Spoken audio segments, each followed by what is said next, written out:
In a world where grand gestures often overshadow simple acts of love, sometimes the most powerful moments happen when nobody is watching. Or so they think.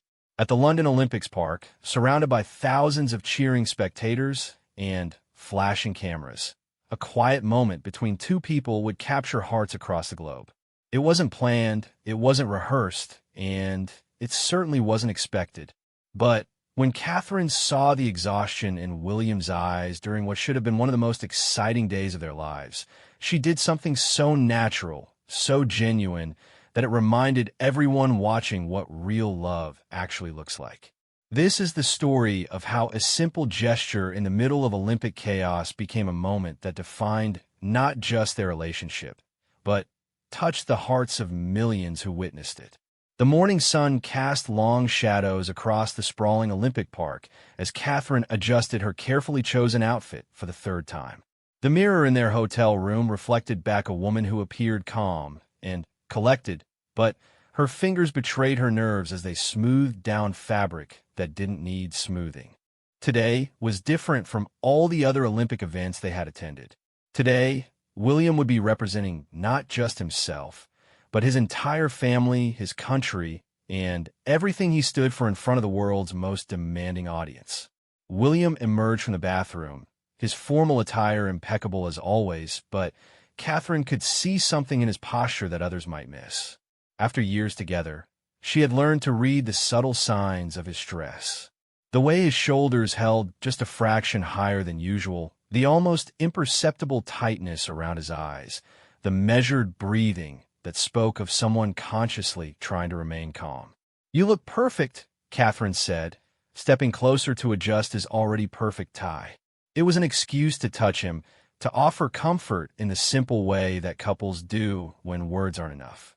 William smiled, but it didn't quite reach his eyes. "Thanks.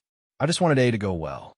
There's so much riding on this appearance, and the media attention is unlike anything we've experienced before." The weight of expectation had been building for weeks.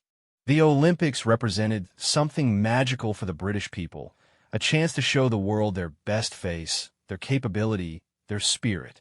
As members of the royal family, William and Catherine weren't just attendees. They were symbols of British excellence and tradition. Every camera would be trained on them, every gesture analyzed, every expression interpreted and reinterpreted by media outlets around the globe. Catherine understood this pressure intimately. She had learned to navigate the constant scrutiny that came with their position, but she also knew that for William, the responsibility felt heavier. He carried not just his own reputation, but the weight of generations before him. Every public appearance was a performance, every moment a chance to either honor or disappoint the legacy he had inherited. They made their way downstairs to where their security detail waited. The hotel lobby, normally bustling with tourists, had been cleared except for essential personnel. Catherine noticed how William's public mask slipped into place the moment they stepped out of their private space. His smile became more formal, his posture straighter, his entire demeanor shifting into the role he had been trained for since childhood. The drive to Olympic Park took them through streets lined with excited crowds. Union Jack flags fluttered from windows, children held handmade signs, and everywhere there were faces bright with anticipation. The Olympics had transformed London into a carnival of national pride, and Catherine could feel the electric energy even through the bulletproof glass of their vehicle. "Look at them," Catherine murmured, gesturing toward a group of children who had spotted their convoy and were jumping up and down with excitement. "They're so happy. This is what it's really about, isn't it? Not the media or the pressure, but bringing joy to people." William followed her gaze, and for a moment, his genuine smile returned. "You're right. Sometimes I forget that in all the planning and protocols. Thank you for reminding me." As they approached the Olympic Park, the scale of the event became overwhelming. The iconic structures rose before them like monuments to human achievement and sporting excellence. Crowds thousands strong had gathered, and the air hummed with anticipation. Security was visible everywhere, but so is an unmistakable sense of celebration and unity. Their first stop was a meet and greet with Olympic volunteers.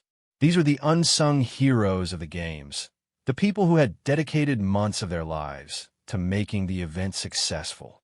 Catherine watched as William spoke with each volunteer, asking about their experiences, thanking them for their service. She could see him finding his rhythm, remembering why he loved these interactions with regular people who were passionate about something greater than themselves. "Your husband has such a natural way with people," commented Sarah, one of the volunteer coordinators. "You can see he genuinely cares about what they're saying." Catherine nodded, feeling a surge of pride. This was the William she fell in love with, the man who could make anyone feel important and heard. But she also noticed the way he periodically glanced at his watch, the slight tension that never quite left his shoulders, the careful way he paced himself knowing that this was just the beginning of a very long day. The schedule was packed from morning until evening. After the volunteer meet and greet, they would tour several sporting venues, watch multiple events, meet with athletes from various countries, attend a formal luncheon with Olympic officials, and conclude with a gala dinner. Each event required a different energy, a different type of engagement, and Catherine knew that by the end of the day, William would be completely drained. As they moved through the morning activities, Catherine positioned herself strategically. She had learned over the years how to be supportive without drawing attention away from William's primary role. Sometimes this meant engaging with the people William couldn't reach. Sometimes it meant providing subtle encouragement through a touch or a look, and sometimes it simply meant being a calming presence in the chaos. During a tour of the aquatic center, they watched swimmers preparing for their events. The dedication and focus of these athletes was inspiring, but Catherine noticed how William seemed to relate to the pressure they were under. Like them, he was performing on a world stage where every move was scrutinized and judged. "The commitment these athletes have made is extraordinary," William commented to the center director. "Years of their lives dedicated to pursuing excellence, often with very little recognition until moments like this." Catherine saw the parallel he was drawing, though she doubted anyone else did. Like these athletes, William had spent his entire life preparing for moments when he would represent his country. The difference was that his training had been in diplomacy, public service, and carrying the weight of tradition rather than perfecting a swimming stroke or gymnastic routine. As the morning progressed, Catherine began to notice small signs that others would miss. The way William's smile became slightly more forced during photo opportunities, the split-second hesitation before he engaged with each new group of people, the way he held his jaw just a little too tight during formal presentations. The media attention was relentless. Cameras followed their every move, reporters shouted questions, and photographers jostled for the perfect shot. Catherine had grown accustomed to this level of scrutiny, but she could see it was affecting William more than usual today. Perhaps it was the magnitude of the Olympics, or perhaps it was simply the accumulation of years of public life beginning to weigh on him. During a brief moment between scheduled events, Catherine found an opportunity to speak privately with William. They stood in a quiet corridor away from the cameras and crowds, and for the first time that day, she saw him drop his public facade completely. "How are you really doing?" she asked, her voice soft with concern. William rubbed his temples, a gesture she recognized as his way of trying to relieve tension. "It's overwhelming today. I know I should be energized by all this excitement, and part of me is, but I also feel like I'm performing every second. Everyone is watching, everyone has expectations, and I'm terrified of somehow diminishing what this means to people." Catherine reached out and took his hand. "You're not diminishing anything. Look at the faces of the people you've met today. You're adding to their experience, making it more special." That volunteer, Sarah said, "You made her feel like her work really mattered. The swimmers lit up when you spoke with them about their training. You're not failing anyone. Sometimes I wish I could just be myself instead of what people expect me to be," William admitted. "Don't get me wrong, I'm proud of my role, and I want to fulfill it well.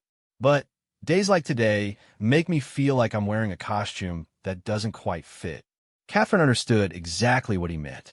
The public role they both played required a version of themselves that was always on, always appropriate, always dignified. There was little room for ordinary human moments of fatigue, confusion, or simply wanting to sit quietly without having to perform. "We're only halfway through the day," Catherine said gently. "Why don't we take just 5 minutes here? No cameras, no schedule, just us." They stood together in the quiet corridor, and Catherine could feel some of the tension leaving William's body. This was what she could offer him that no amount of protocol training or public relations guidance could provide: a moment of genuine human connection in the middle of performance demands. Their security detail respectfully maintained distance, understanding the importance of these brief respites. Catherine had learned that part of her role was not just participating in public events, but helping William navigate the emotional and psychological demands of their position. As they prepared to rejoin their schedule, William squeezed Catherine's hand. "Thank you. I needed that reminder that underneath all this, we're still just people who care about each other." "Always," Catherine replied. "No matter how big the stage gets, that doesn't change." They walked back toward the crowds and cameras, and Catherine watched as William's public persona settled back into place. But now she could see something different in his demeanor. The performance was still there, but it was grounded in something more authentic, the reminder that their love and partnership was real even when everything else felt staged. The afternoon stretched ahead of them with more events, more people to meet, more expectations to fulfill. Catherine knew the day would continue to test William's endurance, and she silently committed to watching for the moments when he would need support, encouragement, or simply the reassurance that someone saw the real person beneath the public figure. Little did she know that the most challenging moment of the day was still to come, and that her instinct to protect and care for William would soon create a moment that would be remembered long after the Olympic Games ended. The afternoon sun blazed overhead as Catherine and William made their way to the main stadium for what would be the day's most high-profile event. The track and field competitions were the heart of the Olympics, drawing the largest crowds and generating the most excitement. Today's events included several finals where British athletes had real chances of winning medals, making their presence even more significant. As they entered the VIP seating area, Catherine was struck by the sheer magnitude of the crowd. 80,000 people filled the stadium, their collective energy creating an almost physical force. The roar of conversation, cheers, and anticipation was deafening. Union Jacks waved throughout the stands like a red, white, and blue sea, and everywhere Catherine looked, she saw faces bright with hope and national pride. The protocol for their seating had been planned down to the smallest detail. They would be positioned where cameras could easily capture them, where their reactions to British performances would be visible to television audiences around the world. Every expression would be analyzed, every cheer dissected for its appropriateness and authenticity. William took his seat with the practiced grace of someone who had attended countless formal events, but Catherine noticed the slight stiffness in his movements. The morning's activities had already taken their toll, and they still had hours ahead of them. She settled beside him, acutely aware of the dozens of cameras trained on them from every angle. The first event was the men's 1,500-meter final, and Britain had a strong contender in James Morrison, a young runner from Manchester who had overcome significant personal challenges to reach this level. As the athletes were introduced, the crowd's energy reached fever pitch. Catherine could feel William tense beside her as Morrison's name was announced, and the stadium erupted in cheers. "He looks nervous," William observed, studying Morrison as he prepared for the race. Catherine followed his gaze and saw a young man who was indeed fighting to control his pre-race jitters. "Can you imagine the pressure he's feeling? His entire life has led to this moment, and now the whole country is watching." William nodded, and Catherine realized he was seeing his own experience reflected in the athlete's struggle. The weight of expectation, the knowledge that disappointing people would be crushing, the need to perform flawlessly when it mattered most. These were challenges William faced every day, just in a different arena. As the race began, Catherine felt William's investment in the outcome. He leaned forward slightly, his hands clasped together, genuinely hoping for Morrison's success. When Morrison fell behind in the early laps, Catherine saw William's disappointment register on his face before he quickly composed himself for the cameras. The race was brutal. Morrison fought valiantly, but finished fourth just outside the medal positions. The crowd's energy deflated momentarily before rallying to applaud his effort.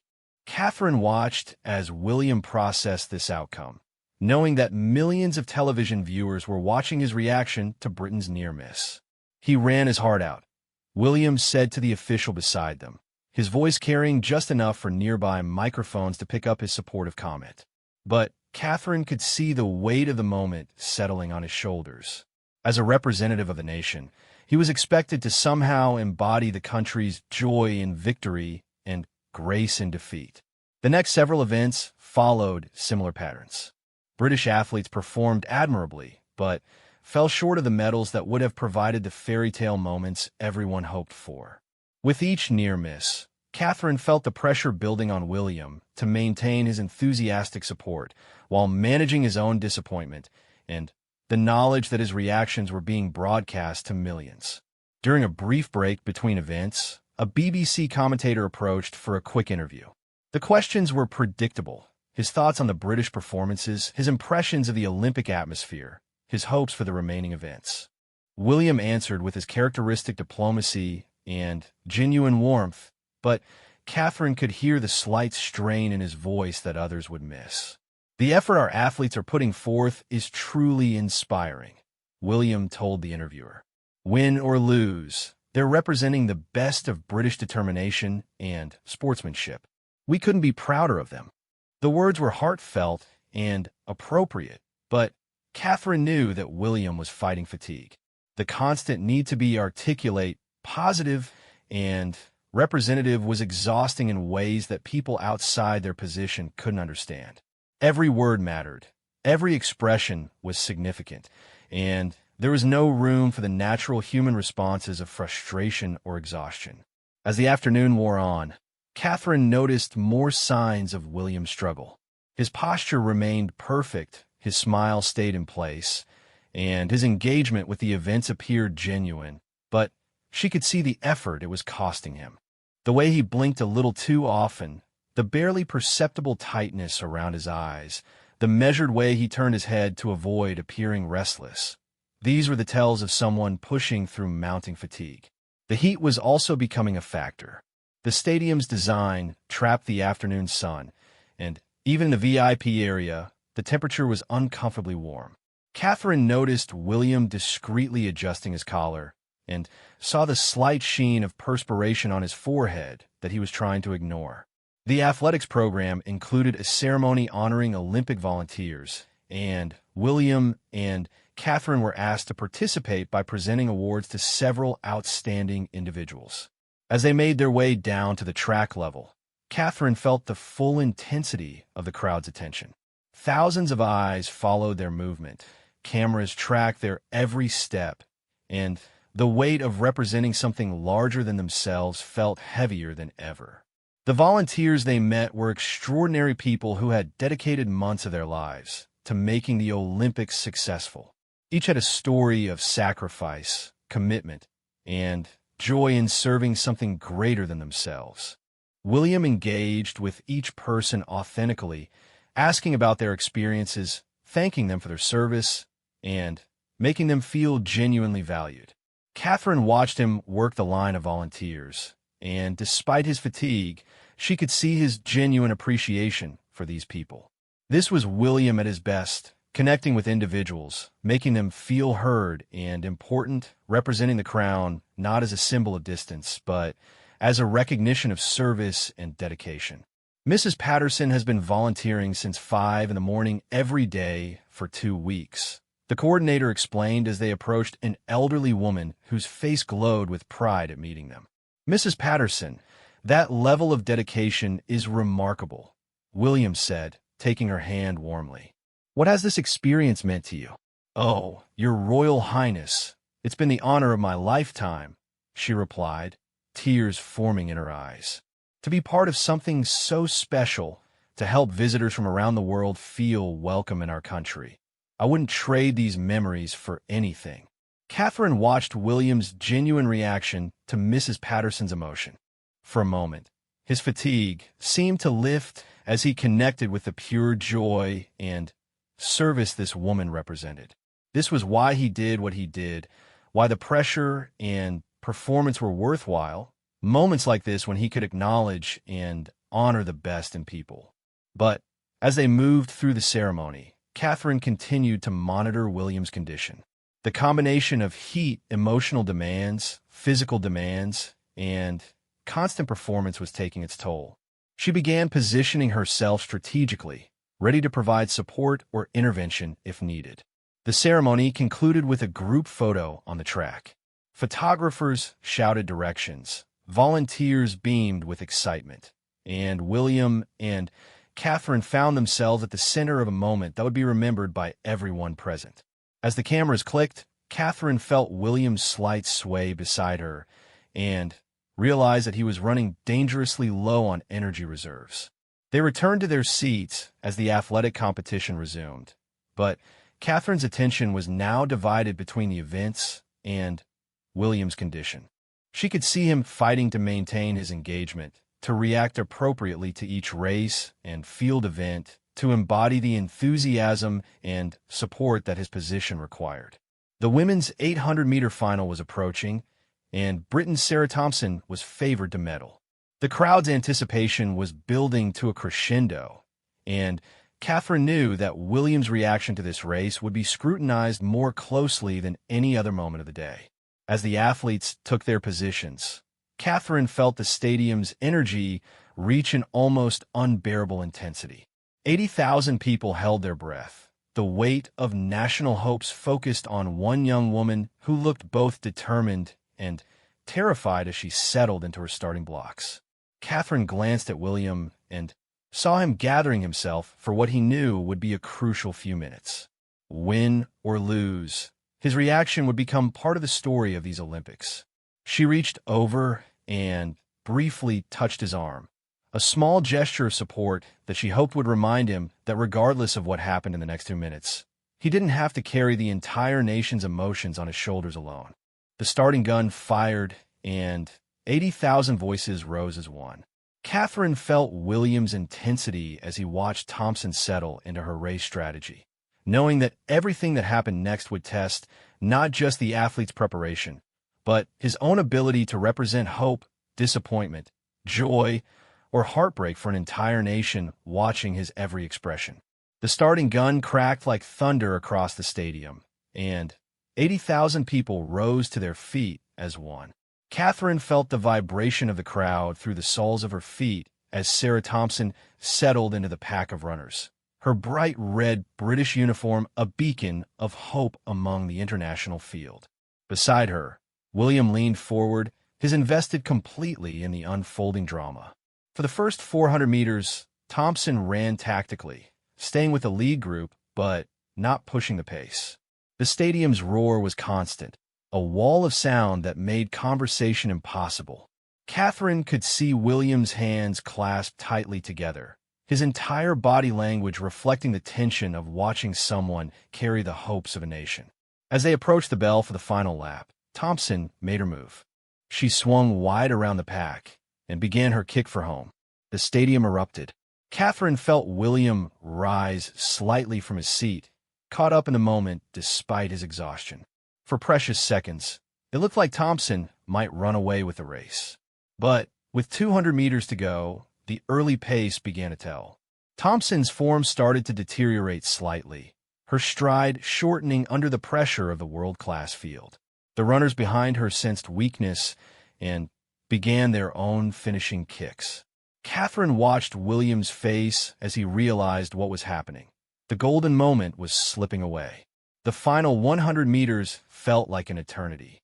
Thompson fought with everything she had, her face a mask of determination and pain. The crowd willed her forward with voices that seemed to shake the stadium's very foundation. William was on his feet now, his diplomatic composure forgotten in the raw emotion of the moment. In the end, Thompson finished fourth. Fourth by less than 0.2 of a second. Fourth after leading with 150 meters to go.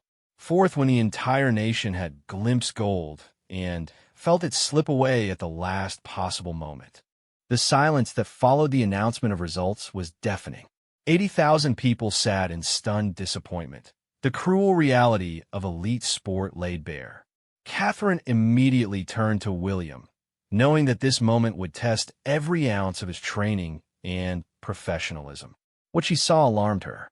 William's face had gone ashen, and he was staring straight ahead with an expression that went beyond disappointment into something approaching devastation. She realized that he had invested so much of himself in Thompson's race, had so completely allowed himself to hope that her near miss had hit him like a physical blow. "William," she said softly, but he didn't respond. The cameras were already swinging toward them, ready to capture the royal reaction to another British heartbreak. In seconds, his expression would be broadcast to millions of viewers around the world. Catherine watched as William tried to compose himself, but she could see that he was struggling. The combination of emotional investment, physical fatigue, and the weight of representing the nation's feelings had pushed him to his breaking point. His hands were actually trembling slightly as he attempted to arrange his features into an appropriate expression. The BBC cameras found them, and Catherine saw William force a smile that looked painful. He began to applaud Thompson's effort, but Catherine could see the enormous effort it was costing him. Every muscle in his face was working to maintain composure when what he really needed was to process the disappointment like any normal person would be allowed to do. "Incredible effort from Sarah Thompson," William managed to say to the camera operator who had approached for a reaction. "She ran her heart out and should be proud of that performance. Sometimes sport is cruel, but that's what makes moments like these so special." The words were perfect, exactly what the situation called for, but Catherine could see that delivering them had cost William his last reserves. As soon as the camera moved away, she saw his shoulders sag almost imperceptibly. His hands went to his temples, and he closed his eyes for just a moment. The athletics program continued, but Catherine could see that William was no longer fully present. He went through the motions of watching and reacting, but there was a glassy quality to his expressions that spoke of someone operating on autopilot. The morning's activities, the afternoon's emotional investment, and the crushing disappointment had finally overwhelmed his ability to perform. During the next break in competition, Catherine made a decision. She leaned close to William and spoke quietly but firmly. "We need to take a break. Now." William looked at her with confusion, as if he wasn't fully processing what she was saying. "I'm fine. We have the evening events still." "You're not fine," Catherine said, her voice gentle but insistent.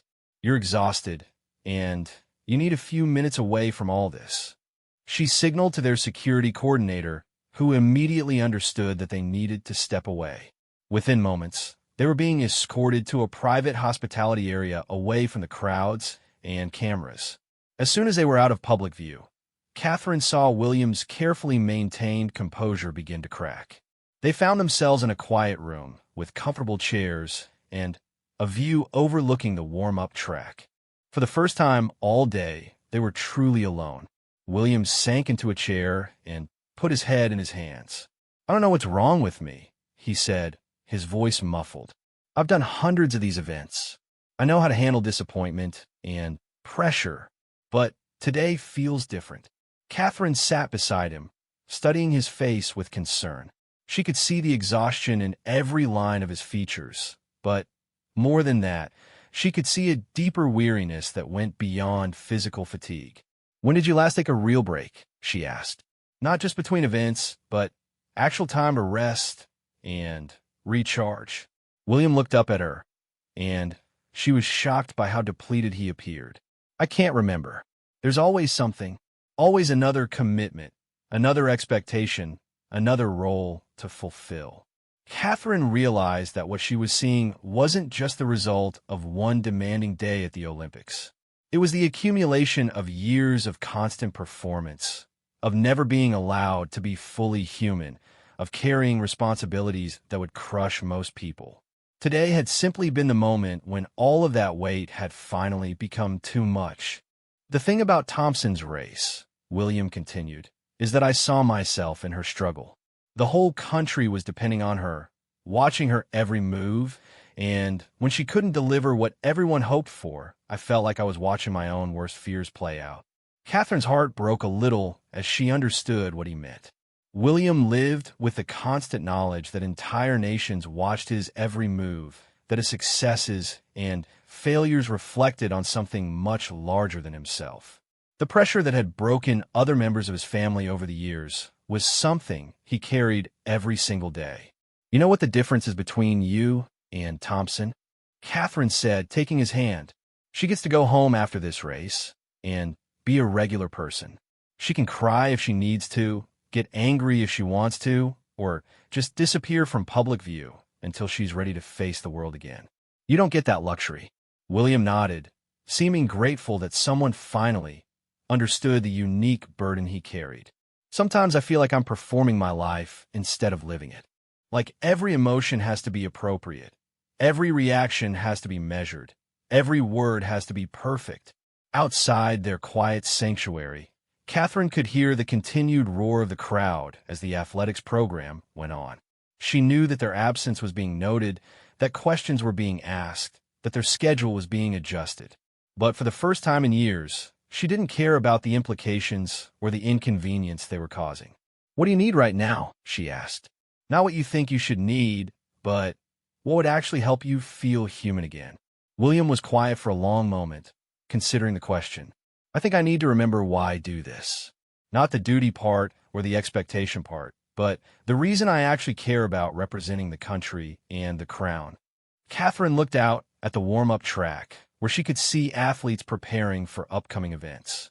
Some looked nervous, others focused, but all of them carried the same intensity of purpose that had drawn them to this level competition. "Look at those athletes," she said, pointing toward the track.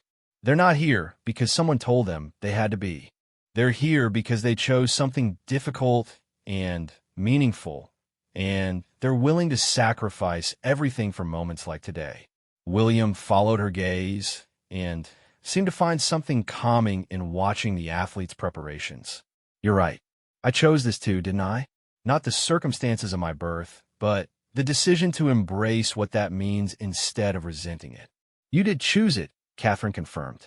"And you chose it because you genuinely care about the people you represent. The Mrs. Pattersons of the world who volunteer at 5 in the morning, the young runners who train for years for one chance at glory, the families who save money to attend events like this because it means something to them." As if summoned by her words, there was a soft knock on their door. Their security coordinator entered with a message that brought tears to both their eyes. "Your Royal Highnesses, I thought you should know. Sarah Thompson asked if she could send you a message. She said she hoped she didn't disappoint you, and she wanted to thank you for supporting her even though she didn't win." The message hit William like a revelation. Here was an athlete who had just experienced the biggest disappointment of her career, and her first thought was whether she had let down the people who had believed in her. The grace and consideration in her gesture reminded William of exactly why his role mattered. "Can we send a message back?" William asked, his energy beginning to return. "Tell her that she could never disappoint us, and that her effort today exemplified everything we love about British sport." As their coordinator left to deliver the message, Catherine saw something shift in William's demeanor. The crushing fatigue was still there, but underneath, it was a renewed sense of purpose. "I think I'm ready to go back," William said, standing and straightening his jacket. "But I need you to help me through the rest of the day. I can't do this alone anymore." Catherine stood as well, her heart full of love for this man who carried so much and asked for so little. "You never have to do it alone. That's what I'm here for." As they prepared to return to the public eye, Catherine made a silent promise to herself. For the rest of the day, she would watch William more carefully than ever before. Not just to support him, but to protect him when he couldn't protect himself. She had no idea that in just a few hours, that promise would be put to the ultimate test in front of the largest television audience in Olympic history. The evening gala was supposed to be the crown jewel of their Olympic experience. Held in the magnificent Olympic Park arena, it brought together athletes, dignitaries, and celebrities from around the world to celebrate the spirit of the Games. Catherine and William arrived to find themselves seated at the head table, positioned where every camera could capture their reactions to the evening's entertainment and speeches. The arena had been transformed into something magical. Lighting designers had created an atmosphere that seemed to float between earth and sky, with subtle projections that made the ceiling appear to dissolve into stars. The entertainment was world-class, featuring musicians and performers who had volunteered their talents to honor the Olympic spirit. Catherine noticed immediately that while the rest period had helped William regain some composure, he was still operating on severely depleted reserves. The day had been longer and more emotionally draining than anyone had anticipated, and there were still hours of formal obligations ahead of them. The evening began with a performance by the London Symphony Orchestra, their music filling the arena with soaring melodies that seemed to capture both the triumph and heartbreak of athletic competition. Catherine watched William as he listened, seeing him find momentary peace in the music's beauty. For a few precious minutes, he didn't have to perform or react for cameras. He could simply exist in the moment. But as the evening progressed, Catherine became increasingly concerned about William's condition. The combination of dehydration, emotional exhaustion, and the arena's warm temperature was clearly affecting him. She noticed him discreetly loosening his tie, the slight tremor in his hands when he reached for his water glass, and the way his smile was becoming more forced with each passing moment. The formal speeches began with Olympic officials and government ministers taking turns at the podium. Each speech required appropriate reactions from the royal guests, applause at the right moments, expressions of interest and approval, the subtle nods and smiles that indicated engagement. Catherine could see William struggling to maintain the energy for these performances. Lord Pemberton, the head of the Olympic Organizing Committee, was midway through a particularly lengthy speech about British sporting heritage when Catherine noticed William swaying slightly in his chair. It was barely perceptible, but she had been watching him so carefully that she caught it immediately. She glanced around quickly. They were surrounded by cameras, with several operators positioned specifically to capture their reactions to the speeches. The arena's temperature seemed to be rising as the evening progressed. With thousands of bodies packed into an enclosed space and elaborate lighting that generated significant heat, the atmosphere was becoming increasingly stifling. Catherine felt perspiration forming on her own forehead and realized that William, in his formal suit and under the intense pressure of performance, must be suffering far more. During a brief pause between speakers, Catherine leaned close to William and whispered, "How are you holding up?" "I'm fine," William replied automatically. But even as he said it, Catherine could see that he wasn't fine at all. His face had taken on a grayish pallor that alarmed her, and she noticed that his breathing was slightly labored.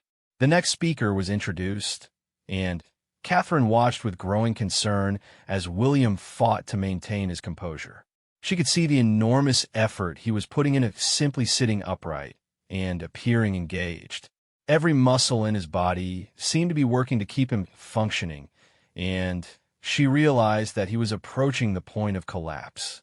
The speaker was discussing the importance of Olympic volunteers, touching on themes that should have resonated deeply with William, given his earlier interactions with people like Mrs. Patterson. But Catherine could see that William was struggling to process the words, his eyes slightly unfocused as he battled what she now recognized as heat exhaustion combined with complete physical and emotional depletion. Then it happened. As applause erupted around them for a particularly moving tribute to Olympic volunteers, William's careful composure finally cracked. Catherine saw him lean forward slightly, his hand going to his forehead, and realized that he was on the verge of fainting in front of thousands of people and millions of television viewers worldwide.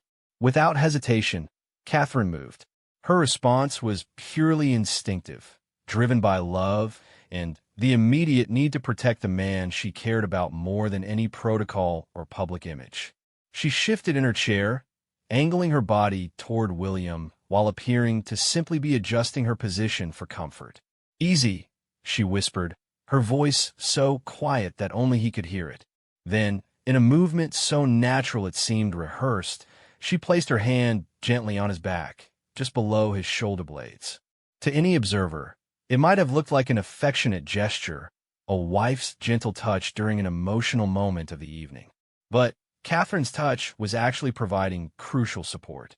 Her hand served as an anchor point, giving William something solid to focus on while he fought to regain his equilibrium. The pressure of her palm against his back was steady and reassuring, communicating without words that he wasn't alone, that someone was there to help him through this moment. "Breathe slowly," she whispered, her lips barely moving. "I've got you." William closed his eyes for just a moment, drawing strength from Catherine's presence and support. The arena around them continued to buzz with activity, applause, conversation, the rustle of formal, whereas people shifted in their seats. But in their small bubble of shared space, there was only the connection between two people who had promised to care for each other through everything. Catherine maintained her position, her hand providing continuous gentle support, while her other hand applauded at appropriate moments to maintain their public facade. She was essentially holding William up while making it appear as though she was simply being affectionate. The skill and grace with which she managed this dual performance was remarkable, but it came from a place of pure love rather than any calculated strategy.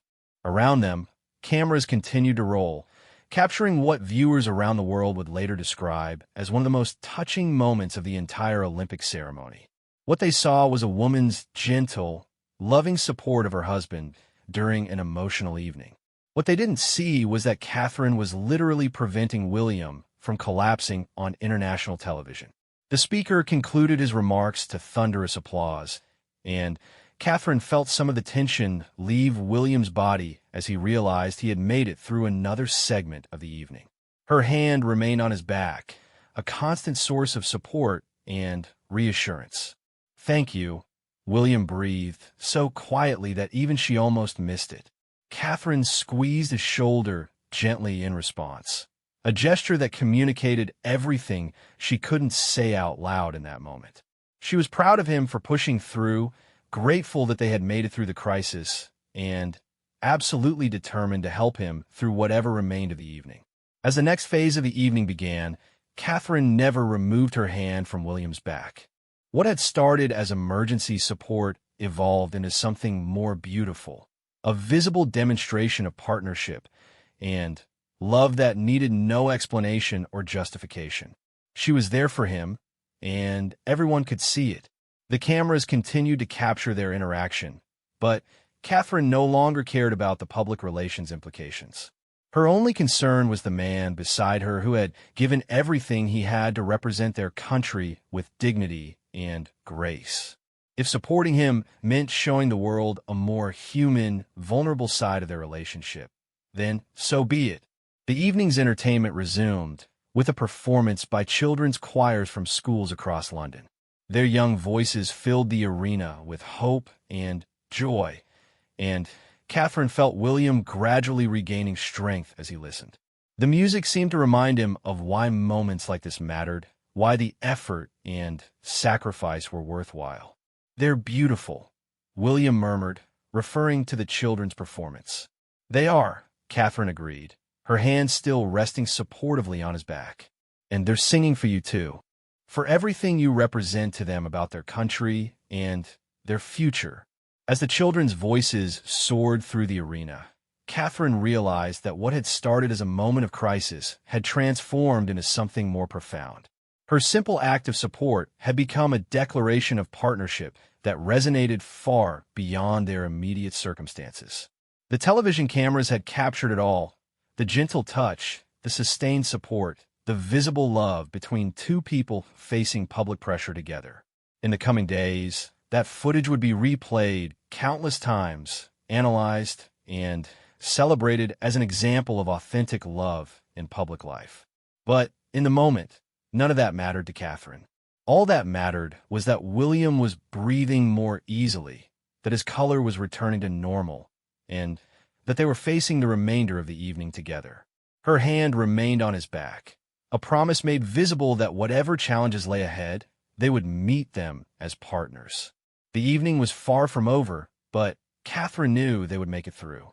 More importantly, she knew that their relationship had revealed itself to the world in its truest form, not as a fairy tale or a public relations exercise, but as a genuine partnership between two people committed to supporting each other through everything life could demand. The remainder of the evening passed in a gentle haze of music, speeches, and carefully managed public appearances.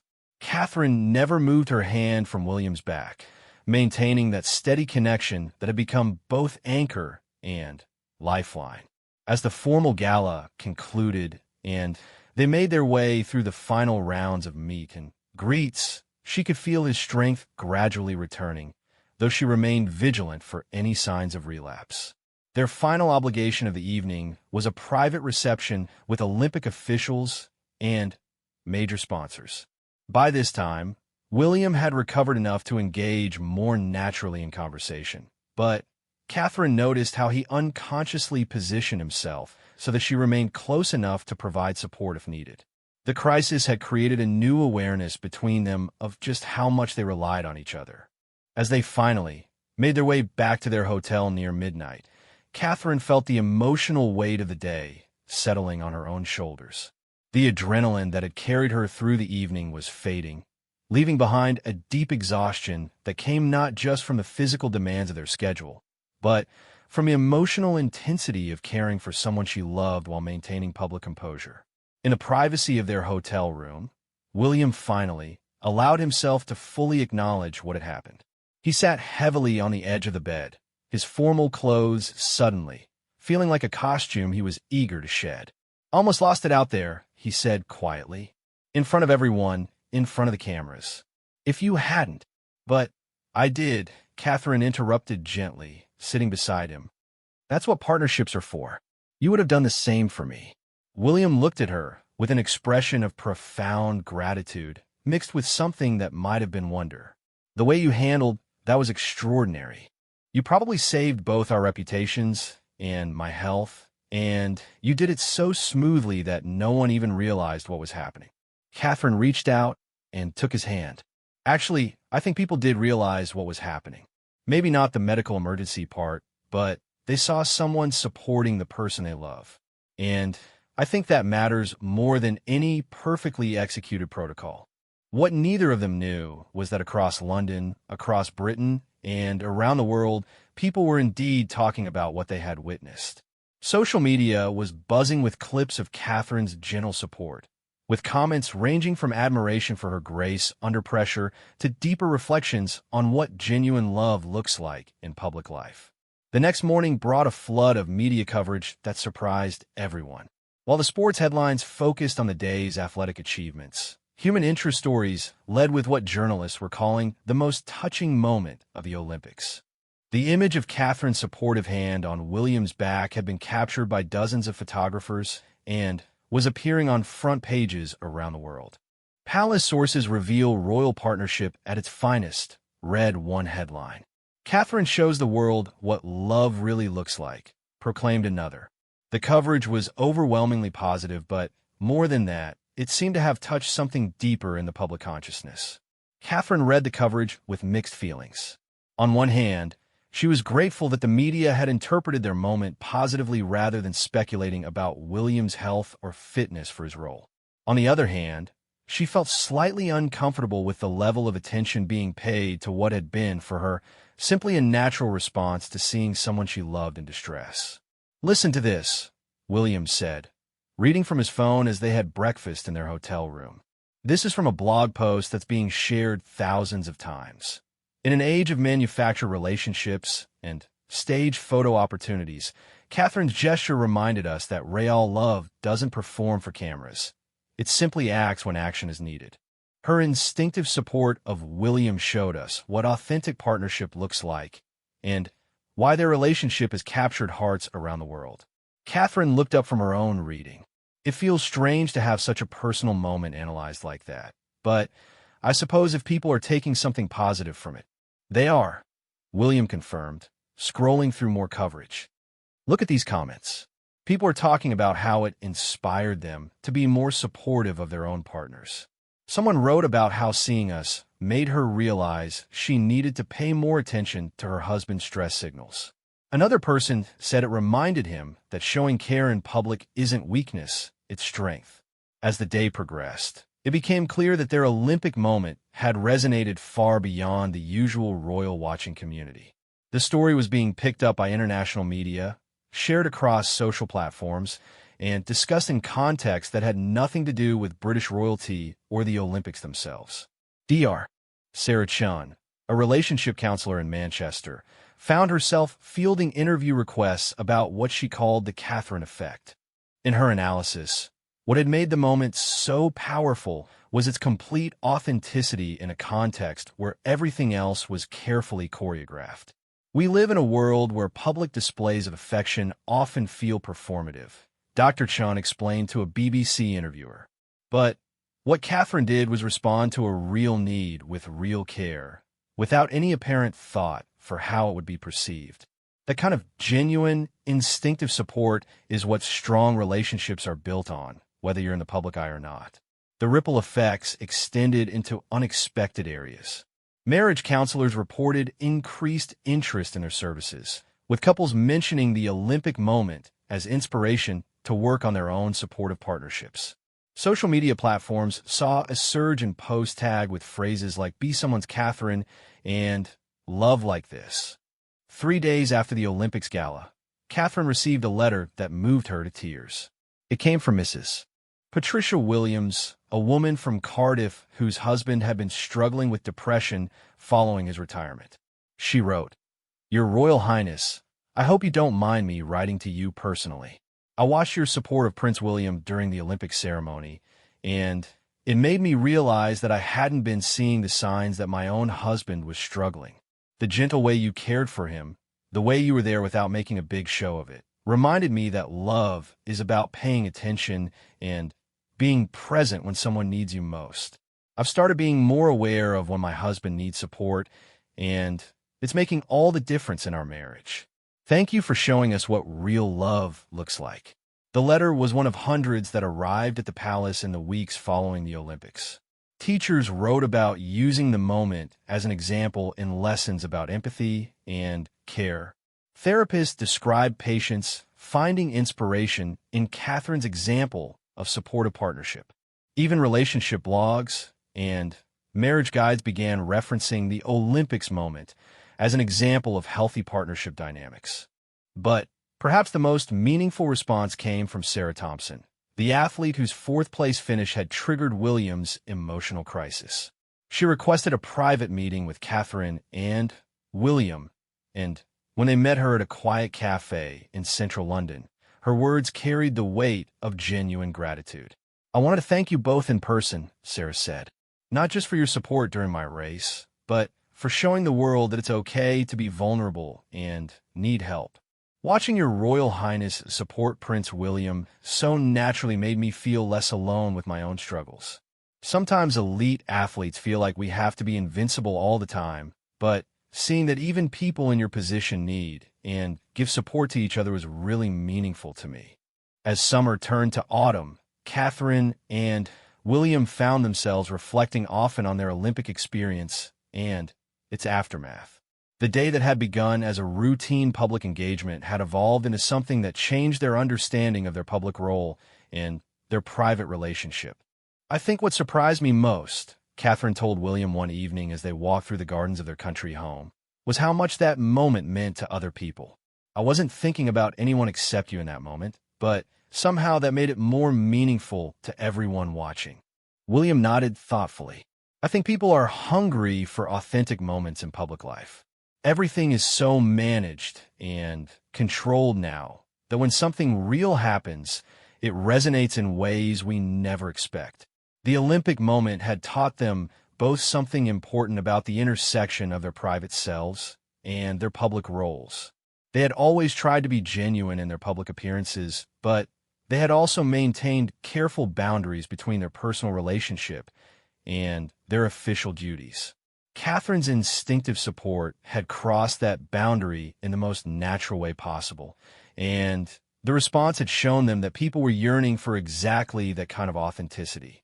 Months later, at their first public engagement after the Olympics, Catherine noticed that something had shifted in how they moved through their royal duties. They were more attentive to each other's needs, more willing to show small gestures of care and support, more comfortable with letting their genuine relationships show through their official roles. The change was subtle, but significant. When William looked tired during a long day of engagements, Catherine would position herself supportively without waiting for a crisis. When Catherine seemed overwhelmed by particularly intense crowd attention, William would subtly shield her or redirect focus in ways that provided relief. They had learned that their authentic partnership could be one of their greatest strengths in public life. The Olympics moment had become more than just a memory for them. It had become a template for how love could manifest in public service. They had discovered that showing genuine care for each other didn't diminish their effectiveness as representatives of the crown. It enhanced it by demonstrating the values of compassion and mutual support that they wanted to embody. Years later, when asked about the most significant moment of their Olympic experience, neither Catherine nor William would mention the athletic achievements or the pageantry of the ceremonies. They would remember a quiet moment in a crowded arena when one person's love became a bridge between the private and public faces of their extraordinary life together. The story of Catherine's gentle hand on William's back became part of Olympic lore, but more importantly, it became proof that in a world often cynical about public figures and stage emotions, authentic love could still stop the world and remind everyone watching what really matters. In supporting the man she loved through a moment of crisis, Catherine had inadvertently given millions of people a masterclass in what genuine partnership looks like, and the ripples of that lesson continued long after the Olympic flame was extinguished.